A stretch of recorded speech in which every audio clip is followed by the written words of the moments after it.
Graça e paz, amém. É muito bom estar aqui, e me sinto privilegiado, pastor, e desde já queria agradecer pela confiança, viu?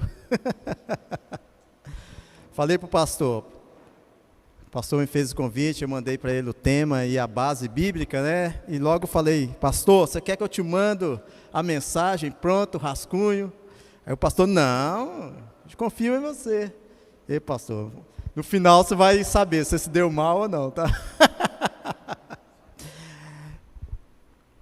Irmãos, mas eu queria compartilhar com você um tema que é bem recorrente em nosso meio, legal, bem recorrente entre nós, e fala de algo que nós sabemos fazer muito bem, Então eu queria convidar você que está na sua casa, e eu queria mandar um abraço ao pessoal lá de Minas, que está me acompanhando, minha família lá, abraço, viu, olha, coração para vocês, queridos irmãos, que são vitoriosos, que estão aqui firmes, glória a Deus, aleluias.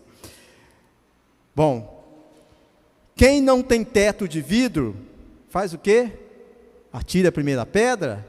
Será, meus queridos? Então, olha, abra sua Bíblia lá em Mateus, de 1 a 5, Mateus 7, de 1 a 5, e vamos ler a palavra de Deus, e depois já deixa aberto aí, João 8, versículo 7, Mateus 7, de 1 a 5, e João 8, versículo 7,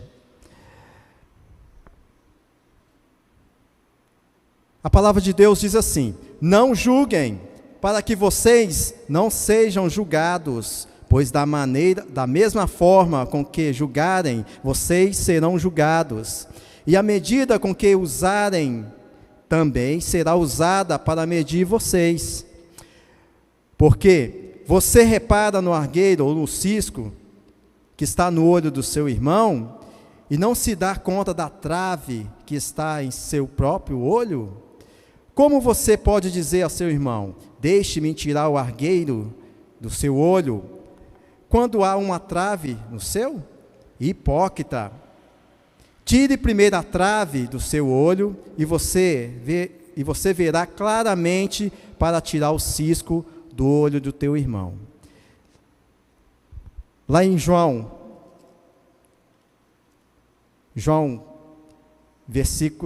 capítulo 8, versículo 7, eu vou ler apenas um pedacinho que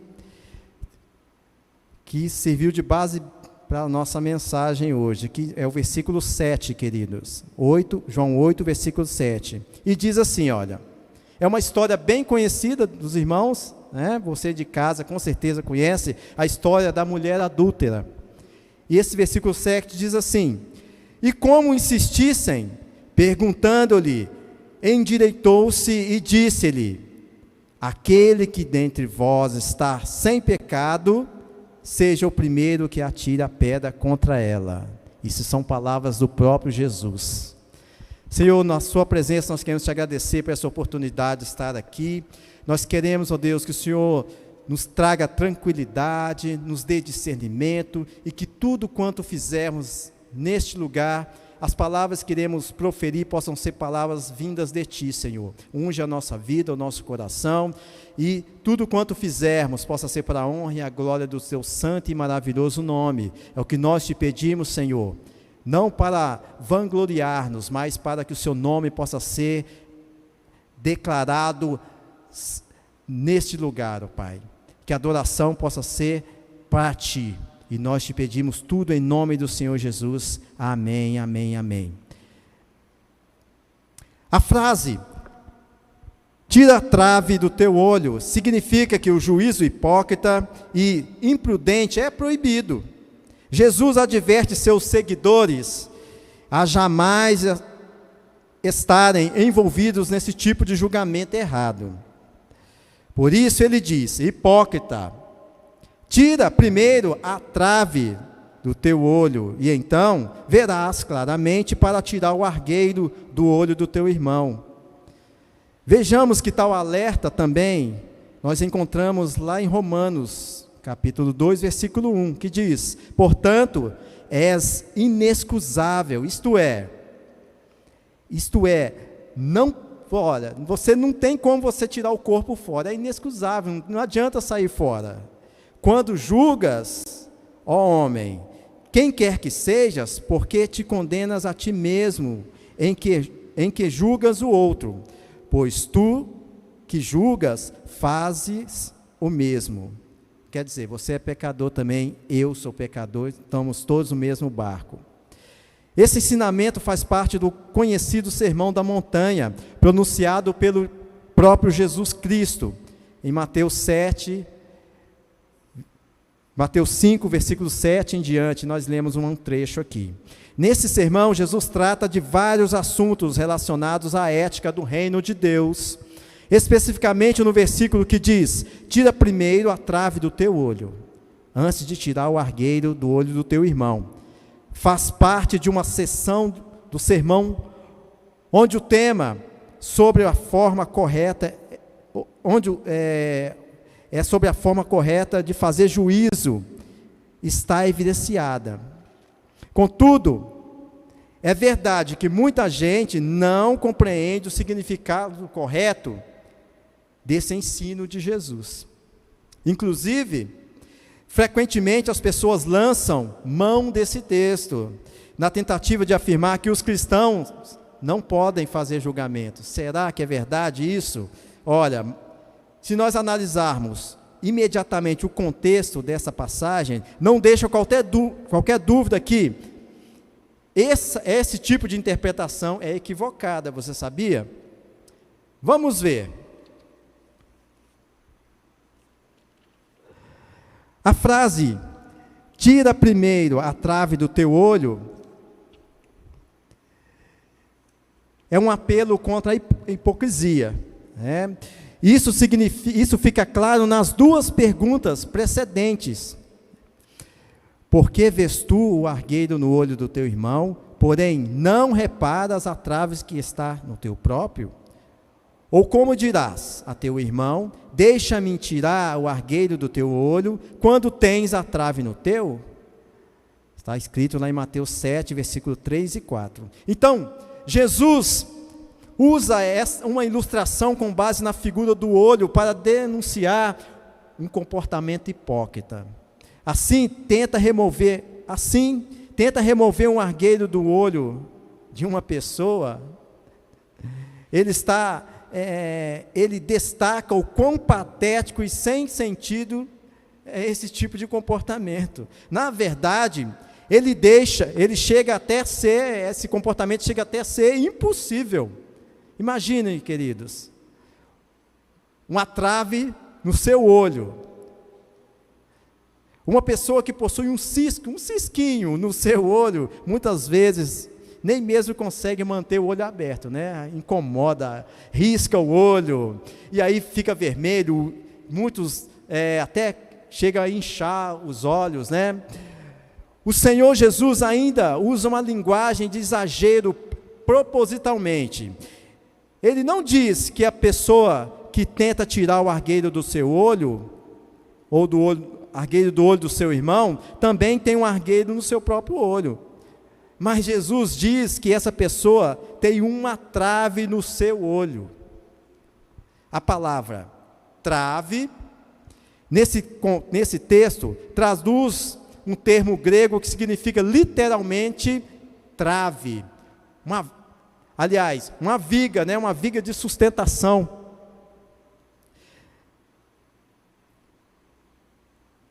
Já a palavra argueiro traduz um vocábulo grego que significa pequeno ramo seco, um palhiço, um cisco. A ideia dessa palavra nesse texto é indicar justamente um cisco ou uma pequena farpa, em contradição à viga. Imediatamente depois que Jesus dizer, tira primeiro a trave do teu olho, ele completa dizendo, então verás claramente para tirar o argueiro do olho do teu irmão, ou o cisco do olho do teu irmão. Isso quer dizer que, de fato, Jesus está proibindo certos tipos de julgamentos, mas não todo tipo de julgamento. E nós vamos ver por quê.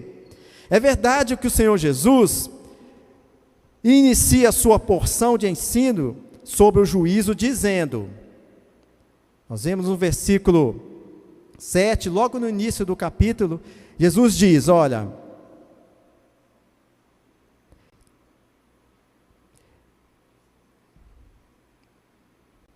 não julgueis para que não sejais julgados, pois com o critério com que julgardes, sereis julgados, e com a medida com que tiverdes medido, vos medirão também. Mateus 7, de 1 e 2.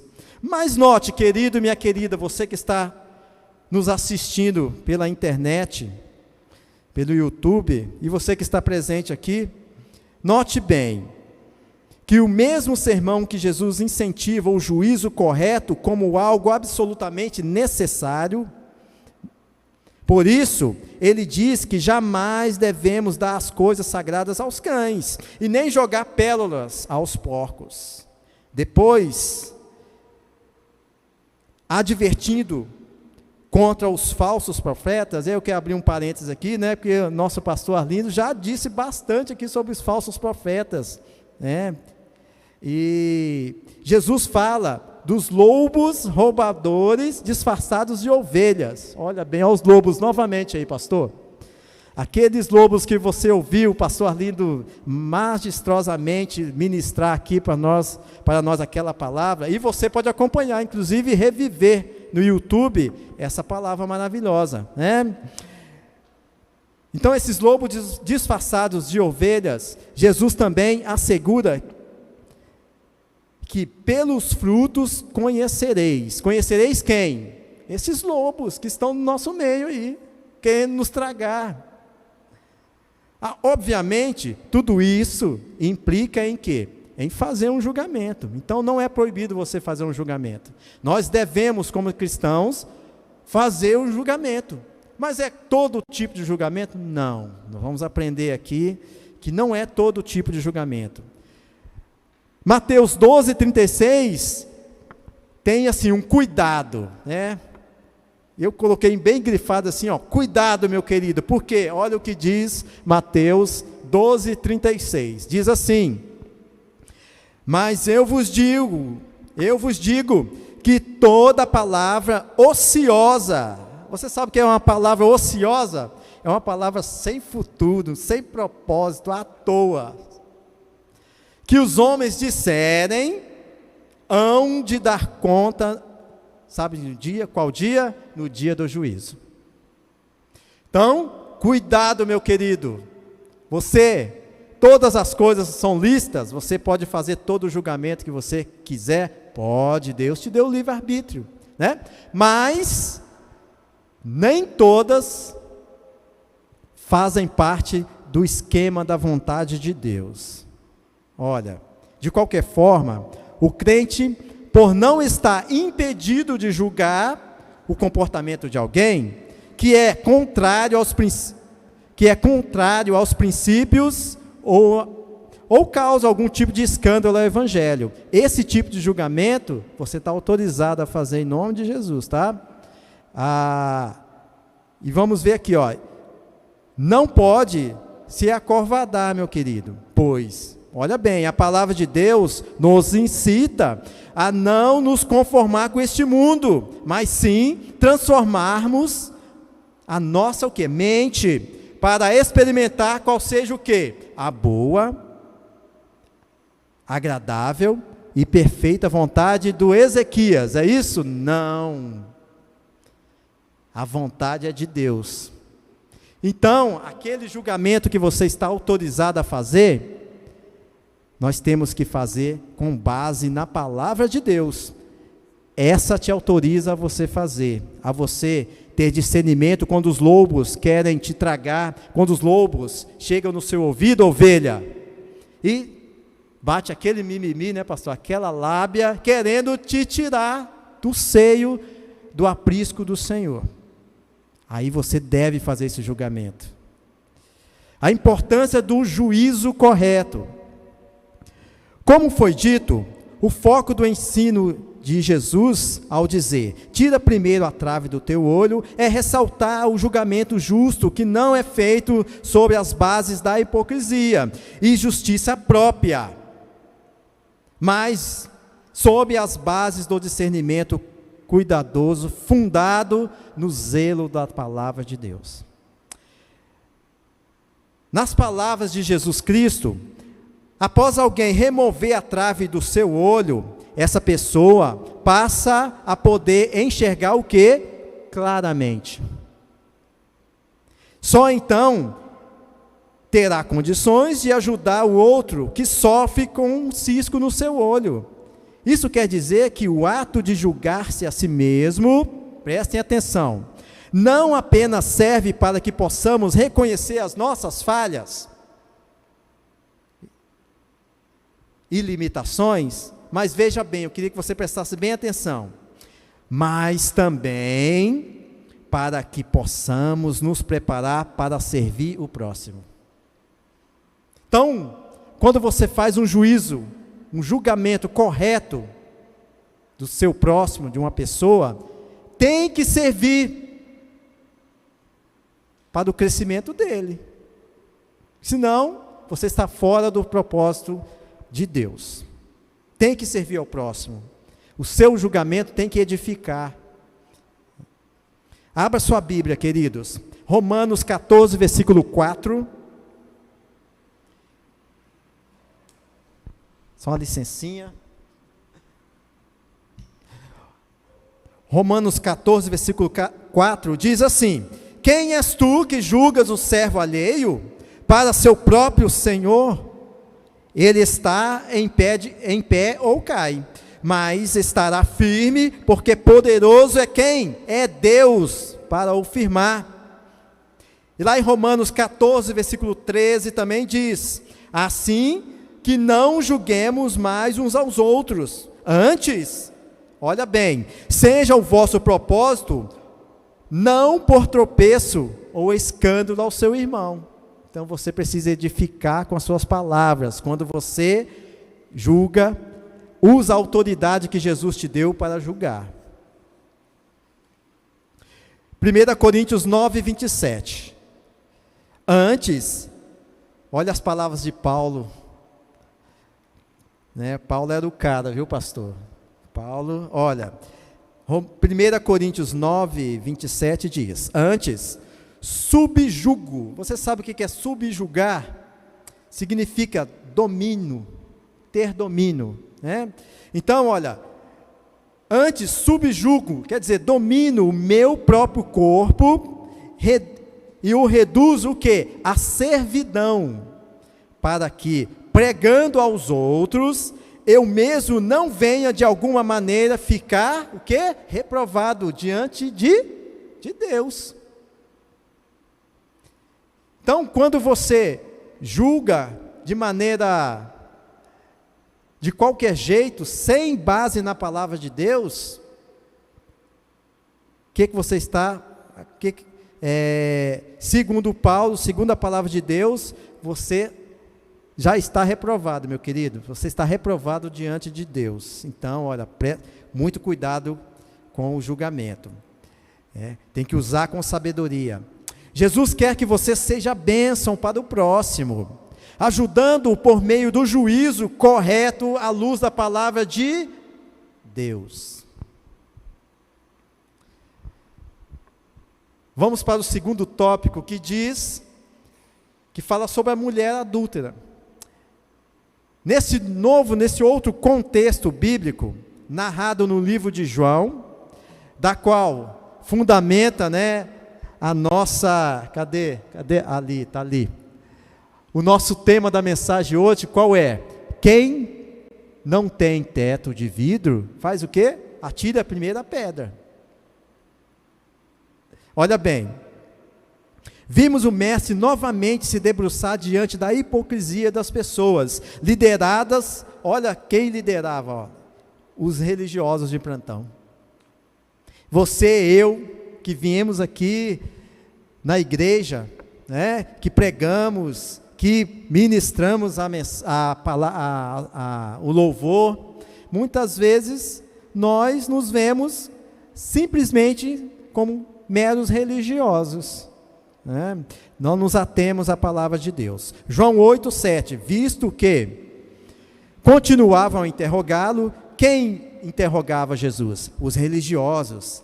Ele se levantou e disse-lhe: se algum de vocês, ou outras versões fala, ou dentre vós, né, estiver sem pecado, primeiro, seja o primeiro a atirar pedra contra ela. A primeira coisa que é bastante clara no texto é que a mulher é trazida perante Jesus e perante todos que estavam ali em circunstância bem estranha, já que não era costume que o julgamento de uma falta tão grave, que seria punida com pena de morte, fosse feita desta forma, em qualquer lugar e em um processo, sem um processo legal, correto, baseado na lei, né? Eu na minha profissão de advogado, nós temos que se pautar com o princípio constitucional de quê? Devido processo legal. Tudo que nós fazemos tem que ter o devido processo legal. Esse devido processo legal já veio do tempo lá dos antigos, né? E consta da nossa Constituição Federal. Mas não era o que os fariseus, os religiosos, estavam fazendo naquele dia, naquele ato. Eles estavam atropelando a lei. O apóstolo João faz exatamente uma observação mostrando que a intenção dos líderes religiosos era pegar Jesus em algum erro e não promover um julgamento justo e aplicado na lei. Olha o que diz João: isso diziam eles tentando para quê? Para terem de que o acusar. Mas Jesus, inclinando-se, escrevia na terra com o dedo. João 8:6. Mas como eles poderiam pegar Jesus ali naquela situação, naquela ocasião? Olha, veja bem. Eles queriam de Jesus duas respostas possíveis. Sim, podem apedrejá-la, ou não podem apedrejá-la. Se Jesus dissesse sim, estariam indo contra o poder de Roma, já que os judeus não tinham o poder de executar a pena de morte em ninguém sem autorização. Eles não tinham esse poder. Isso certamente seria usado como acusação contra ele perante as autoridades romanas. Agora, se Jesus dissesse para não apedrejar, na visão deles, de quem? Dos religiosos, estariam indo contra a lei de quem? De Moisés. Olha bem, já que a lei de Moisés mandava apedrejar os adúlteros, contra eles mesmos, como eles mesmos citaram, João 8, versículo 5. A posição de Jesus não era nada fácil, meu querido. Mas, por que Jesus foi tão sereno na sua resposta e não escolheu nenhuma das duas opções que eles desejavam? Temos que observar que a lei de Moisés realmente mandava apedrejar os adúlteros. Está escrito lá em Levítico 20, versículo 10. Diz assim: se um homem adulterar com a mulher do seu próximo, será morto o adúltero e quem? E a adúltera. No entanto, um detalhe salta aos olhos na narrativa da mulher adúltera. Olha bem, disse Jesus, mestre, disseram a Jesus, mestre, esta mulher foi apanhada em flagrante adultério. Ora, se esse adultério foi pego em flagrante, onde está então o homem que foi flagrado, que estava com a mulher, adulterando? Já que uma pessoa não tem como adulterar sozinho. Vemos aqui claramente a manipulação dos líderes religiosos que, além de tratarem a questão sem o devido processo legal correto, ainda manipularam a situação para tentar apanhar Jesus de alguma forma. Ou seja, eles estavam violando o próprio princípio da justiça da lei de Moisés, da qual eles veneravam, da qual eles eram, os fariseus se achavam os tops, né? E todos eles citavam, se fizer isso, você vai cair na lei de Moisés. Mas era justamente o que eles estavam fazendo, era justamente não dando importância à lei de Moisés. Jesus, claro, o que Jesus fez? Jesus percebe a manipulação ali, o motim, e não responde nem sim, nem não. Ele apela para a consciência de cada um, que estava claramente em pecado, quando agiram daquela forma.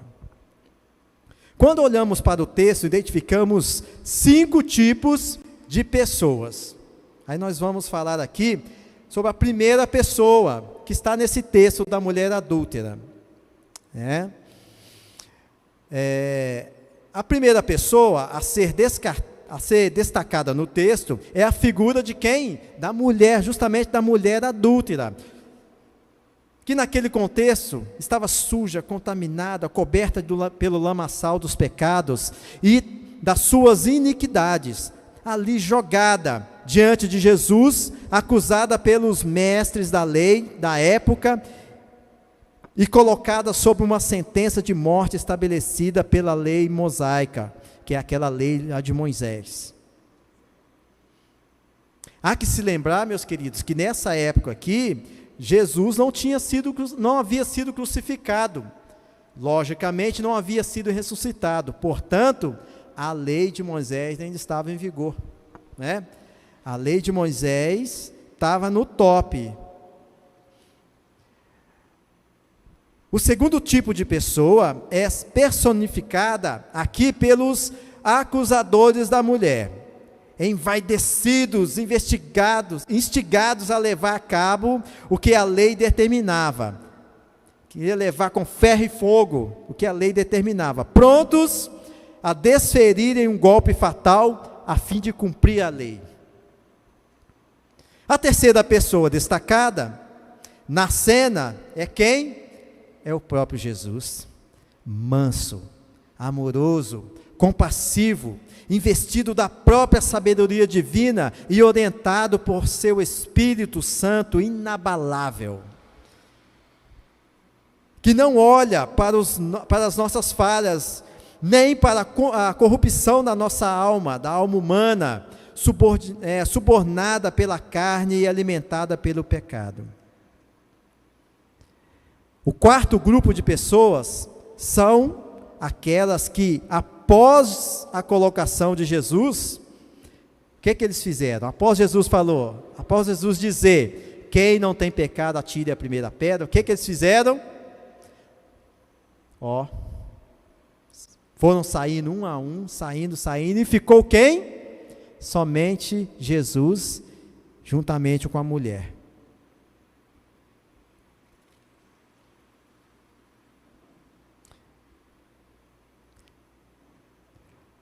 Antes de falar do quinto e último grupo, eu queria convidar vocês a fazerem comigo uma reflexão sobre os 4 tipos de pessoas que nós citamos anteriormente. Com quem? Aí eu queria fazer uma pergunta, com quem você e eu, com quem nós parecemos? Com certeza, todos nós, gostando ou não, querendo admitir ou não, estamos na mesma condição da mulher adúltera. Não adianta você querer se esquivar, estamos na mesma condição dela. Paulo vai enfatizar esta condição em sua carta aos Romanos, e aí ele diz, porque todos o quê? Pecaram, e destituídos estão da glória de Deus. Romanos 3:23. Portanto, meu querido, minha querida, não há que se discutir. Uma vez que todos pecamos, todos somos iguais. Entretanto, mesmo diante desta realidade inegável, Muitos ainda insistem em pensar que são melhores e mais santos uns que os outros. É o santinho, o santão, e aí você vai nessa vibe aí, pensando que você está fazendo a vontade de Deus. E o que nos leva ao segundo grupo. Aquelas pessoas com as pedras nas mãos, prontas a desferirem o primeiro golpe. Aqui vou valer-me de um jargão popular para ilustrar esse tema. Macacos escondendo suas caudas para poderem pisar a causa dos outros. Aí, pastor, tema de mensagem. Ó. Contudo, meu querido, minha querida, toda esta animosidade é quebrada ao se chocar com o muro inabalável do perdão. E aqui já vamos pensar na terceira pessoa presente na cena, o próprio Jesus. Diante de uma situação aparentemente sem saída, Jesus nos ensina que o amor e o perdão ao próximo derrubam qualquer ofensiva levantada contra nossos semelhantes, e constitui não a melhor, mas eu quero dizer para você, meu querido, que é a única saída diante desta realidade. E assim, vemos o quarto grupo de pessoas, que antes de se julgavam superiores, irem saindo de mansinho da presença de Jesus, tocados pelas acusações de suas falhas, de seus pecados, pela sua consciência. Agora sim, chegamos ao quinto grupo. Esse grupo é composto por mim e por você.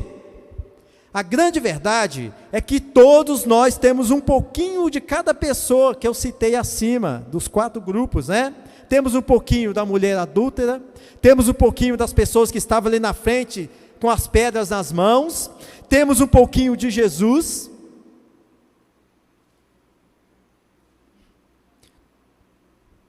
Todos somos pecadores, como a mulher adúltera, mas também nos colocamos sempre nas condições dos acusadores, de apontar e apedrejar quem comete um deslize, um erro, um pecado.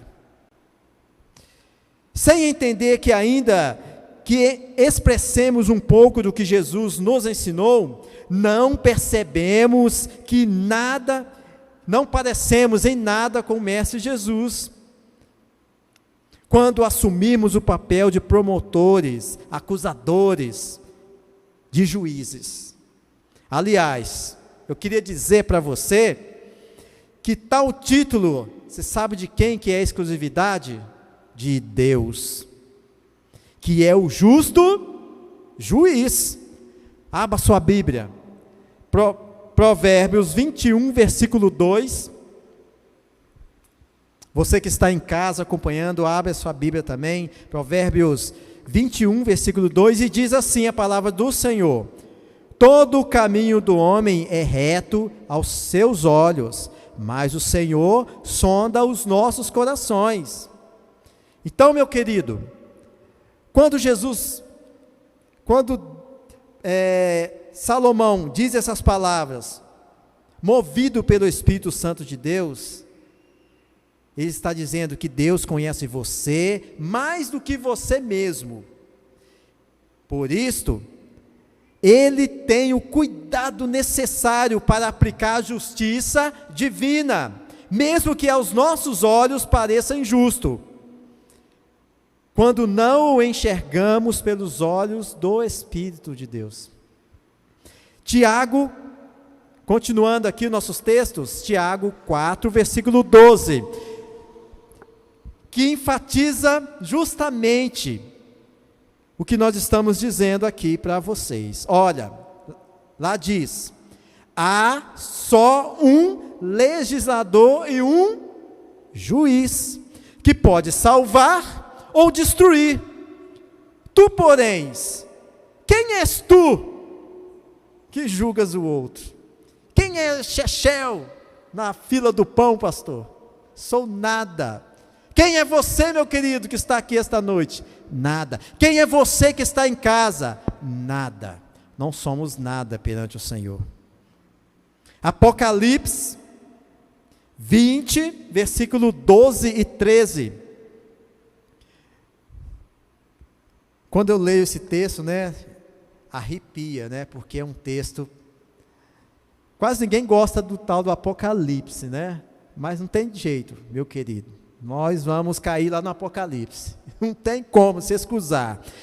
Lá diz o seguinte: e vi os mortos, grandes e pequenos, que estavam diante do trono, e abriram-se os livros, e abriu-se outro livro, que é o da vida, e os mortos foram o quê? Julgados pelas coisas que estavam escritas nos livros, segundo as suas obras. E deu o mar os mortos que nele havia, e a morte e o inferno deram os mortos que neles havia, e foram julgados, cada um segundo as obras, as suas obras. Julgados por quem?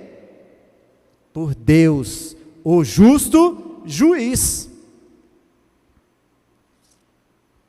Concluindo, por fim, quando reconhecemos nossa natureza pecaminosa e somos acusados pela nossa consciência de que estamos todos no mesmo nível, nos comportamos como aquelas pessoas que, despertadas pela consciência de seus atos, foram se afastando da presença de Jesus, um a um.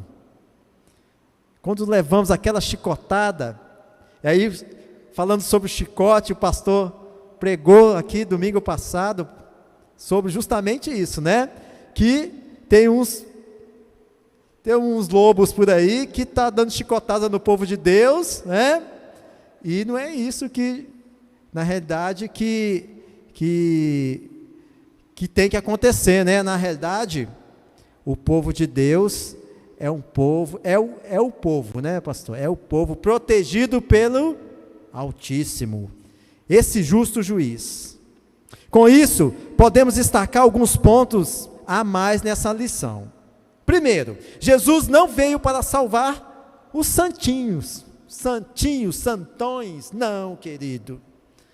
E sim, pecadores. Deus veio para salvar a mim e a você. 2, diante da consciência do pecado e do mau juízo, ao invés de nos afastarmos de Jesus, aí sim, meu querido, que devemos nos achegarmos e nos apegarmos a Ele. 3, somos todos iguais, estamos todos no mesmo barco.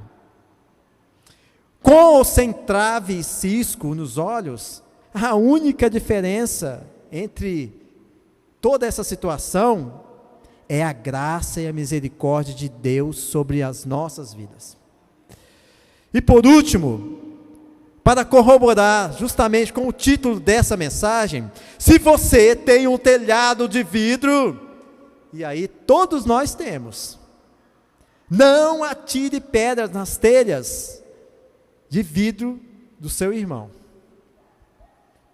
Jesus nos ensina a amar, a perdoar a todos. Portanto, se entrarmos alguém em nosso caminho, e nós certamente vamos encontrar essas pessoas em dificuldade espiritual, não devemos condená-los, mas sim exercitar a força do perdão, da oração e do apoio a esta pessoa, com o coração quebrantado diante de Deus, seguindo os preceitos de Jesus, que Jesus nos ensinou. Os fariseus no tempo de Jesus eram exemplos de pessoas que tentavam tirar o argueiro do olho do próximo, enquanto tinham traves nos seus próprios olhos. Depois de fazer um julgamento honesto diante de Deus e remover aquilo que nos cega, O cristão estará pronto para julgar os outros e para julgar suas ações corretamente. Esta autoanálise deve ser feita diariamente e não somente no final do ano, quando nós prometemos Deus e o mundo. Mas quando chega já no dia do retiro, já foi tudo, já não cumprimos nada. Pois é. Oi? Misericórdia, pastor, misericórdia. Diante desses grupos citados, nós não podemos de jeito nenhum estar entre aqueles que se afastaram da presença de Jesus, ou entre aqueles da fileira da frente, que fizeram o quê? Estavam com pedras nas mãos, esquecendo da sua condição de pecador, com certeza atirariam a primeira pedra em seu semelhante. Portanto, o versículo que diz, tira primeiro a trave do olho, ou do teu olho, é antes de tudo, meu querido e minha querida, um convite à autoanálise, autoexame à luz da palavra de Deus, para que qualquer sentimento pecaminoso seja removido pela soberana graça e misericórdia de Deus. Somente assim, os genuínos servidores de Cristo, servos do Senhor, do Deus Altíssimo, poderão servir de instrumento para a restauração daquele irmão que sofre com um argueiro, com cisco no olho. Eu queria que desse momento você abaixasse a sua fronte, onde você estiver, e eu quero citar aqui uma história que eu achei na internet e achei muito interessante, que é de um site chamado O Pensador, e o nome dessa historinha é A Estante. Queria que você refletisse comigo, e começa assim essa história. Ele gostava da casa do vizinho, o telhado era de vidro, dava para ver o céu, queria um igual, conquistou e conseguiu. Era uma pessoa ambiciosa, lutava pelo que almejava, fazia birra, se humilhava, se possível, mas não desistia de seus alvos, era esforçado, mas logo a força passava quando conseguia o que queria. Começou a colocar na estante as suas conquistas. Lá estava a sua vida profissional, a família, seu relacionamento, o espiritual, seus amigos. Sentia orgulho de mostrar para as pessoas que tinha de tudo um pouco e tinha o que queria. Mas só ia na estante quando queria mostrar para alguém. Nunca valorizou o suficiente o que já tinha conquistado. Até um dia que uma forte chuva de granizo atingiu seu telhado enquanto ele estava no trabalho. Quebrou o vidro, inundou a casa, sobrou quase nada dos móveis, quebrou a estante. Correu para ver, mas já era tarde demais. Estava tudo no chão, quebradas e afogadas estavam suas principais conquistas. Viu tudo indo embora e não podia fazer mais nada. Pensava que não tinha nada, mas era muito que se viu pelo chão, tinha muitas coisas no chão.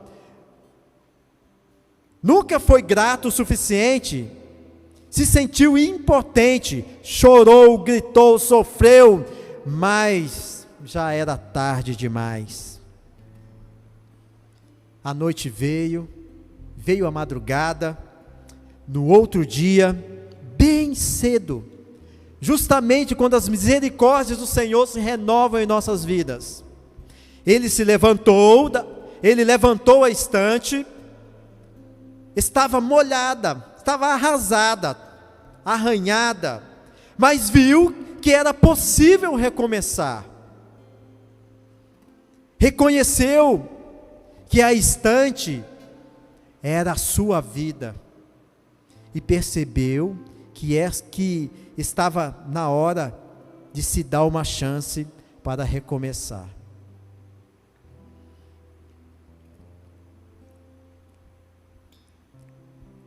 Eu queria que você ficasse de pé agora, meu querido, minha querida. Ezequiel 36, versículo 26 diz assim: E eu, Deus, eu vos darei um coração novo e porei dentro de vós um espírito novo, e tirarei o coração de pedra da vossa carne, e vos darei um coração de carne.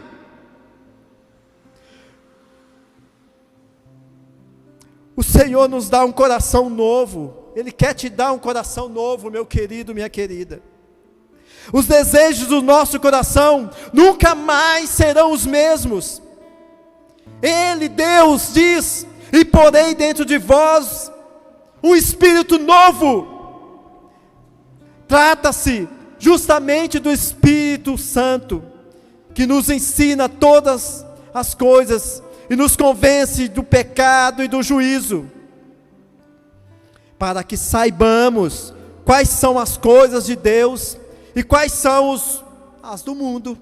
Justamente aquele julgamento que você precisa fazer. O que é coisa de Deus, o que é coisa do mundo. E aí o Senhor nos diz: tirarei de vós esse coração de pedra que está em você, que está em mim. E aí Ele nos conforta. Ele diz: e te darei um novo coração. Sabe de quê? Um coração de carne. Porque um coração de carne, meu querido, minha querida, é capaz de absorver a vontade do Senhor.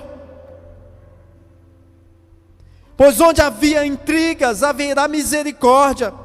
Onde havia orgulho, haverá humildade. Onde havia um prejuízo, haverá caridade, amor. Só um coração de carne, pulsando por Deus e pelo próximo, fará com que a vontade de Deus permaneça em nossas vidas.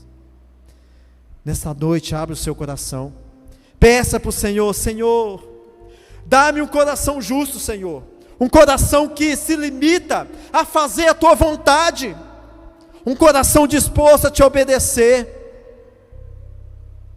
Dá-me um coração, Senhor,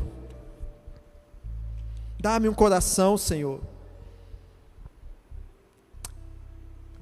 O André vai cantar uma música agora, meus queridos, e essa música diz assim: olha, cada vez que eu abrir a minha boca, cada vez que eu olhar na direção do próximo, na direção de alguém, cada vez que passo a passo eu chegar em outro lugar, seja a tua voz, Senhor, sejam os meus olhos, sejam os teus pés. Cada vez que eu tocar num rosto em pranto, cada vez que eu fizer o que já não se faz, cada vez que em silêncio eu doar a outra face, sejam tuas mãos, venham tua graça e o teu amor. Glória a Deus.